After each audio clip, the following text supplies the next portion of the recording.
This is Tim with Death by Music. And I'm talking to. This is Athanar of Midnight. Awesome, definitely. Well, I guess the first question is tell me a little bit of the history of the band. When did it form? How did you get involved? And how did the name come about? Well, it started out not to actually be a band. It was just me. But it still is just me in the studio, wanting to record some songs that I wanted to hear. And then gradually it just kind of turned into a band live. So there's a couple more adept musicians that play with me live. Got Commander Vanek on guitar and Secret Steel on drums. So it's an actual band live, but as far as the records go, it's just me half-assing all the instruments myself. Oh, wow. And how did you come up with the name? I just wanted something simple, like Kiss or Venom, just like something simple. Midnight was pretty simple, and it was kind of just if you say taken from somewhere, taken from maybe the first line of "Leave Me in Hell" by Venom. So just wanted as kind of a simple name, something easy to remember. And what initially conjured up the notion of making a band like that, and then you having sole control over all the stuff, and then I guess you have hired guns, like you just said, that play for you. But what was the initial thought of you creating that? The initial thought was there really was no thought other than just making up songs that I wanted to hear, and just something to try, kind of like a science experiment or a hobby, like you're building a damn model car or something like that. It was. Right. It was just I had some songs I wanted to hear, and that was it. Pretty simple. As far as like touring and so forth, tell us some of the places that you guys have been or you have been, and then tell us about some of your most memorable experiences. Well, as far as tour, like I kind of mentioned before, we generally never really toured like I guess your traditional type of 4-week on the road in a van type of tour. We've only done one of those, and that was last year with the Decibel tour with Creator and Obituary, and so that was in the States. But as far as all the rest of the world, we've been to Australia, New Zealand, all over Europe, Japan, Singapore, South America, Dubai, Canada, Mexico, but always, kind of like weekends, like 2 gigs here, 2 gigs there, right. A gig here, kind of flying and fly the fuck home kind of thing. Right. Who creates all your I guess you do, but who creates all your album artwork and your T-shirts and all that stuff? Who does all those designs? Yeah, it could be anybody. The guy who does the last 3 record covers, the albums, is William Lacey. He's just a buddy of mine from New York, who's typically, just as most artists are, kind of warped. Anyway, so he's got a little twisted view of things, which is cool. And it's not really like your traditional Skulls and Flame type metal album cover, which I like. And as far as the festivals over in Europe, compared to here's the question: what's the difference within Europe and I think we talked about it a little bit, but the States, as far as like festivals and group of bands and so forth? Because in the States, it seems like it's just a certain genre on a festival line, and then over in Europe, though, it could be anybody playing in any stage. Yeah, that's true, and that used to be in a way in the States too. If you think about early '80s and oh yeah, stuff like that.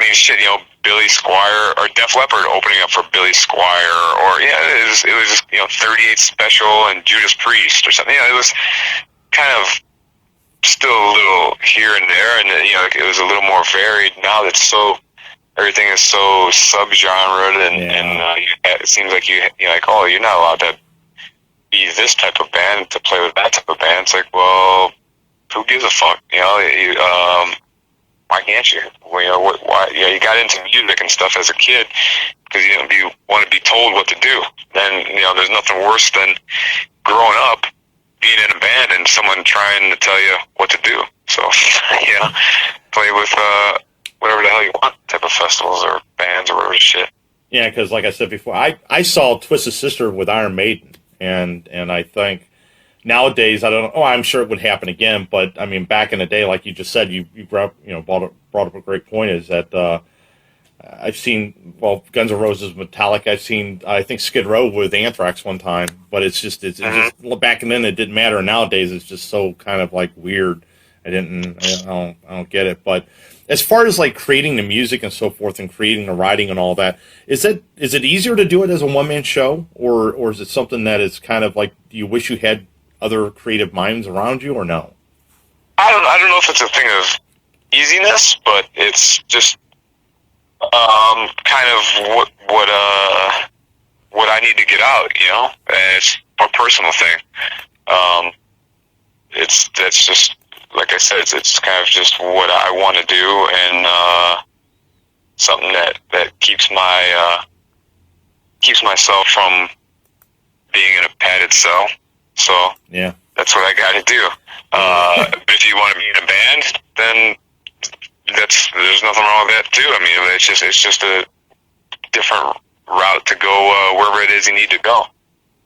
Do you have a lot of endorsements and so forth?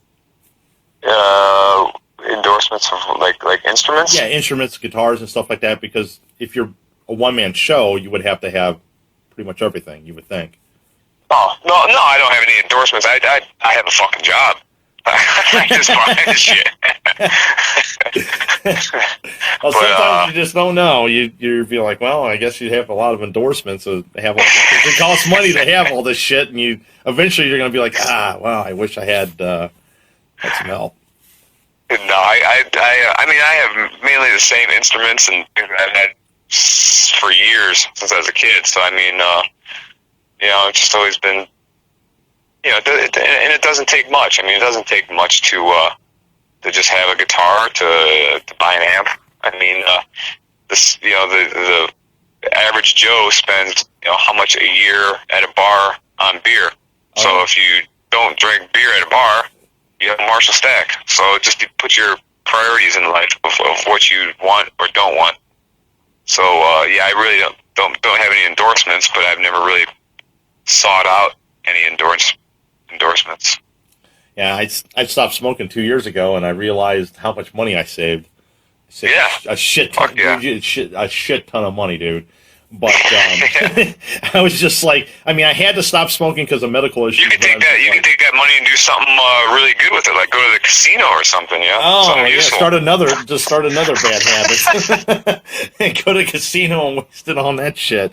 But but speaking of youth, what was your very first concert you ever went to? Metal concert. The very first concert was Ace Frehley's Comet. Oh wow. In 1987. I was 13. Yeah. Yeah, that was at the Fantasy Theater here in Cleveland. What was the first metal album you ever bought? Van Halen, 1984. That was, yeah, I guess that was the, you know, right when it came out. I guess that would be considered. I don't know if it's, you know, a metal. If you would consider, you know, like some people consider them pop now, I would guess. But I mean, I heard Eddie Van Halen scream the guitar, so to me that was fucking metal. That is metal. It's still metal. I don't give a shit what anyone says. But do you think? I was going to ask you a question. You know, back in the day, we had record stores, and to me, whenever I went to a record store, I would find a tape or album or whatever the hell it was back then would have, I mean, technically your album cover on it. And I would just take a chance out of the wind and just fucking buy the damn thing because it looked good. It looked metal. Yeah. And nowadays, they're very far and few between. Some of them don't even exist anymore. Yeah, it's a shame. Does it hurt the industry by doing that? Because to me, that's how I found out such great bands. And back then we had Rip Magazine, and we had a lot of shit that publications that would be around, and we had MTV and stuff like that. But now it's gone. Now you have the internet, which, I mean, I understand the internet, is widely used, and it's huge with plentiful of like thousands of bands. But does it hurt not having these record stores around anymore? Well, I mean, when you're talking about industry things, I'm the last person you want to talk to about industry things, because I have no clue. But I mean, for me personally, I'm a record lover. So I like to have record stores. And Cleveland's fortunate. We have a few. We have still some decent record stores. Yeah. But you're right. It's not like what it was. But I guess I got to deal with that too. The subject of change, where nothing's like what it was, and nothing will ever probably be like it was. Whether that's a good thing or a bad thing. The good thing is there's you can check out a band really easy. If you mention a band to me, okay, I'll check them out right now. Enter their name in YouTube, and you can hear it instantly. Whereas back in the '80s, of course, you mentioned a band, it's like, whoa, you had to like actually seek them out, or try and find something, or maybe have a guy at the record store order it in if he even could, or order it through the back of a magazine from Brazil or something, and it was a lot tougher. But just like the population's growing, so there's going to be more bands now, and maybe the same thing. There's more bands, but that doesn't mean there's going to be more shitty bands. There's going to be more good bands. So yeah, it's just more and more and more of whatever it is. Yeah, because I think that, I miss the record stores. We have one here in St. Louis. I mean, we've got a couple here in St. Louis, but I was talking about I'll never forget that. Remember the penny that I guess published in Clearinghouse or whatever, and they had like a penny, and for 1 penny you can buy 11 tapes or whatever. Yeah, and Columbia House. Oh my God, dude! I fucking stacked up on some metal, dude. It was like my grandfather about kicked my teeth in because I just kept on ordering it, and he's like, I got a bill for $32, and I'm like, I got 60 tapes downstairs. Yeah, because they'd always lure you in with that, but you got to buy one a month, and then their CDs are so expensive or whatever, like the records or things like $17.98 plus shipping. Like, fuck, man, it's like a $21 record. I could just buy it at the store for $11. Oh my God, it's so amazing. I had when you were a kid, did you ever meet or did you ever idolize anybody? My dad. Well, as far as music-wise. Oh. Yeah, I once met my dad, and I idolized him. But music-wise, you know what? I don't know, man. Idols are tough with me because I was never really one to want to meet musicians and get autographs and stuff like that. Right. Maybe because of I don't know. I was just very happy listening to the record. I didn't want to be disappointed. Kind of what we were talking about earlier. Like if somebody has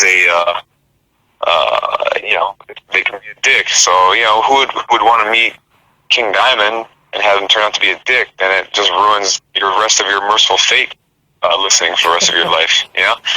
But fortunately, I did meet King Diamond, kind of just coincidentally, and he was fucking cool as hell. So, the one sentence that I spoke to him, he was really cool. So that just helps my Merciful Fate listening experience. I'll tell you a story about King Diamond. I went to there's a record store here in St. Charles, and I was this is right before Abigail came out, and there was a record store, and there was a big tour bus, and there was it was hot as fuck. It was in August here in St. Louis, and there was a tent outside. So that was the second concert I saw. It was Abigail, or the Abigail tour. It was King Diamond in Trouble. Yes, that was in '87, July. God, dude, that was July 13th. I want to say for some reason. Well, July 22nd. Anyway, but yeah. Yeah, I pulled up, and there was a tent. There's probably a line of 20 people out there. It was hot as shit. And I didn't even know who King Diamond was. I was, I was just getting into metal. I was still in high school. And so I pulled up and I see this guy looking like a vampire with makeup on his face with like cop glasses, sunglasses. And I'm just like, I looked at him and I kind of walked in and there's people inside and in the record store, people knew who I was. And I'm like, who the hell is that? And they're like, oh, that's the lead singer of Merciful Fate, King Diamond. You know, he came out with a new album and you can get stuff signed for free today. I'm like, holy shit, do you have anything? And they're like, no, we're sold out with a lot of stuff, but yeah, we got some poster flyers, whatever you can go out there and sign. And so I went to the back of the line and I stood there and stood there and stood there. And dude, I'm sweating, I'm drenched. So I get right up to King Diamond, Mr. Peterson. I get right up next to him, or get right in front of him, and I hand him my stuff, and he starts signing, and I said, boy, it's kind of hot out here, ain't it? And he looks at me, and the most disgusting look, and he goes, you fucking think, kid? And he's sweating, and his paint's running off his face. And the cross is about just keeping it real, man. He looked at me, he goes, you fucking think, kid? And he just signed it, and I still have it to this day, and it's got makeup shit on it where he drooped it on her, you know, because he was sweating. Cool. He fucking... Dude, he had his whole outfit on. Like, he looked like vampire, you know, like a Dracula. Yeah. And he was one of the nicest guys. And so he came inside, and he obviously got out of his get-up. And I went back inside. I was looking for a CD, and I swear this is a true story, but he came down. There was, like, Rose at Streetside Records, and he came over there. And I didn't know it was him again because, I mean, obviously his hair and whatever, but he shook my hand and thought, you know, thank you for coming out. And but... that was the funniest shit I've ever, like, I've told that story, and that was like when I was a teenager, you know. And yeah, it's funny. But I've met so many people over the years and so forth like that, and it's kind of you know, it's kind of cool to hear stories of people that you guys meet, and because you're always on the road, you know. You can always tour with big bands and whatever like that, but now that I'm friends with a lot of these people and I know them personally, I realize that they're just regular people. Yeah, they're exactly. just no fucking band. And I remember one time I was talking to Dez from Devil Driver, and he's like, look, dude, he goes, I'm not being a prick. He goes, sometimes I don't want to talk to you, sometimes I do. He goes, sometimes I hit a bad day, sometimes I don't. And he goes, and depending on my attitude, whatever happens. He goes, I'm normal like anyone else. He goes, I've got a wife, I've got a family, I've got shit. And he goes, yeah. It's just, he goes, dude, I'm very lucky and fortunate to play music, and that's where I'm at. And he goes, I absolutely, you know, thank you for doing what you're doing and coming out and shaking my hand and seeing my show. And he goes, dude, I'm not trying to be a prick. He goes, I'm really not. And that taught me a lot about musicians, and you guys are very, very talented people, but it's not easy what you're doing. It's not simple. It's a lot of work involved into creating an album. And speaking of that, how long does it take you to create an album, doing it by yourself? Well, you know, like you just said, I mean, it's not just like something you clock in and clock out of. No. So I mean, you know, the actual process of a whole album, I mean, it's like a lifetime of work. I mean, you know, the stuff that you think of, you know, you might be here or there, you know, so you have to take the time of thinking of oh man, I could put this here, there, or I like this word here, change that. So you're constantly thinking of it. It's not like you're in and out, or it's just the time invested in your art is what it is. It's not like you're just, you know, okay, I'm going to pick up a guitar, walk into the studio, and everything just magically come about. But so I mean, yeah, it's a ongoing process forever. But I mean, if you're talking about the actual physical part of going into record the album, it's not too long. I mean, it depends on how nitpicky you want to get with things, and then where your energy. You know, if you go in with the attitude of just bashing it up, you go in there and bash it out.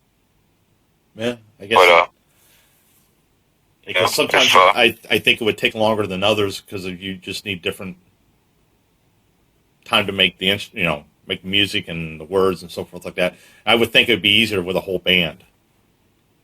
Well, not necessarily. Sometimes you just that simple phrase of too many cooks in the kitchen.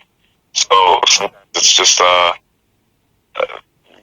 one guy wants to do it this way, one guy wants to do it that way, and it's kind of not blending the way it should. You got, for example, like the way there's just one person I know pretty much how I want it to sound and where it's going to go. I know if I play this drum bit here, I'm going to play that on the bass too. So right.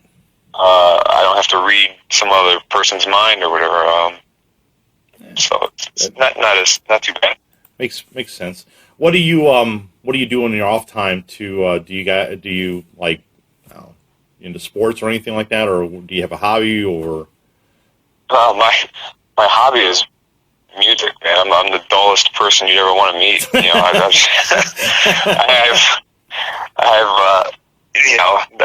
been that way since I was a kid. I just have no other real interest. I follow a little bit of football and basketball or whatever the hell, but I mean, other than that, I mean, I can't. I have no other skills or interests in life. Well, that's a good one to have, I guess. It's music is. People ask me all the time. They see me wearing hockey jerseys and stuff, and they're like, "Oh, I guess that's your hobby." And I'm like, technically, I guess it's music because it's 24/7. We're spending our Friday night talking about music. I just have no desire of doing anything else. I play video games and watch hockey and stuff like that, but I mean, music is 24/7. It's my living. It pays the bills, and and I make it as to pay the bills. And I even with girlfriends and etc. Whatever, this comes first. I hate to say it, but it's just that's how life is, but it is what it is. But where can everyone find your music at? Is it Facebook? Do you have a website? Well, I would hope they can find it at their local record store. Would be the best thing to find it. But if not, I guess the record label hellsheadbangers.com should hopefully have some stuff. But I mean, other than that, I guess most people seem to be pretty handy as to like we were just talking about before. You can type whatever hell band you want to find and type it in Google, and maybe it'll tell you where to buy the music. Yeah, pretty much. It's you can type it in anywhere and find pretty much anything. It's just some bands have specific spots, Bandcamp or website or Facebook, and Oh, okay, yeah. Stuff like that. I'm pretty somewhat. I wouldn't say ignorant to that, but I don't know too much. I mean, I've heard of Bandcamp, obviously, but I just don't. I really don't. I haven't use it or know it too much. I've been on there maybe 3 times, and it's like I understand it, but I don't understand it. So I'm just kind of like, I'll just type in the band's name, or it's pretty much everyone's got a Facebook. Everyone's got something, and I don't think I would have a regular Facebook if it wasn't for the magazine, but it's the source of everything. But you are playing the Full Terror Assault this year, and I'm pretty excited about that. And you've never been there, and it's gonna be a fucking awesome time. Hopefully, it's not brutally stupid fucking hot, and I hate the damn heat, dude. So, but hopefully it's not going to be hot, but it's going to be a badass time, definitely, for sure. Do you know what night you're playing at all, or do you? I believe we're playing Saturday. Oh my god! Oh, cool! Wow! And where do you know what time slot or?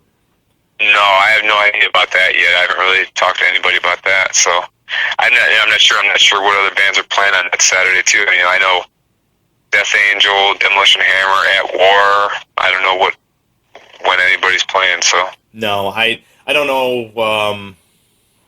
Hell, I just talked to the owner today, but I don't know I don't know the time slots or anything. I'll probably ask him on Sunday when I see him. But but is that stuff announced yet? What days bands are playing?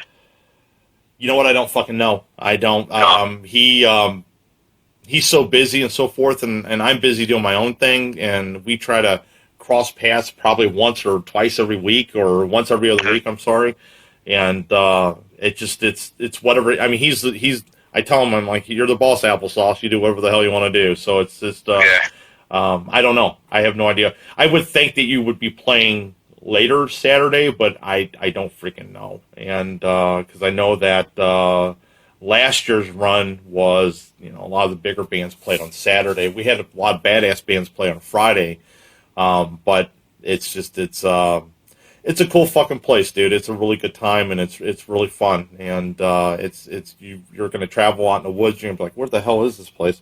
But you're gonna find out it's a very fucking cool place. And I'm into it. Yeah, it's cool. I mean, just not being like just a cooped up in a club in the city, just to be out in the middle of Nowheresville is kind of cool, unique. Yeah. Yeah, if you go down the road, you can actually see the Kentucky River that separates Kentucky and Tennessee, I think. Oh wow. Yeah, and then you're real close to Kentucky. I think you're in the festival's in Illinois, but I think if you go down the street, it's in Kentucky. And then you'll see the Tennessee River, or you see the river, and then down the river, I think close to Metropolis, but that's the city right before you cross over to Tennessee. There's a big dam there and whatever like that, but it's pretty cool. It's very cool, and it's a neat place. Hopefully he expands years to come and make maybe the pre-party can go to Louisville, Kentucky, or different places and so forth. But what's real quick? What was one of the best places you've played in the States? In the States? Yeah. I hate to say it. I mean, it's always good. I mean, Cleveland's our home, so right. Cleveland's always good. But I mean, it's your usual suspects: Texas, California, New York. Chicago. Those are the big cities in America. So, I mean, but there's always good shows. Oh yeah, definitely. But anyway, thank you for doing the interview, man. Thank you for taking Friday to do it. And no problem. Thank you. Definitely. And we're going to be, as we talked about before, we're going to end up blowing this thing up and pushing it as much as we possibly can, and that will help you out tremendously. And I will see you at Full Terror Assault, and we're going to have a pre-party for Full Terror Assault the 6th of September, I think it is. And then we're going to have Thy Antichrist and whatever, but it's going to be a good lineup. It's going to be a good lineup at Full Terror Assault. It's going to be a lot of fun. So, but I will see you down there, and have a safe trip down there. Will do, yeah. I'll see you down there. Say hi. Yeah, definitely. Hell yeah, definitely. So, all right, man. I'll talk to you then. Thank you so much. All right, man. Have a good weekend. You too, buddy. All right, take care. Bye.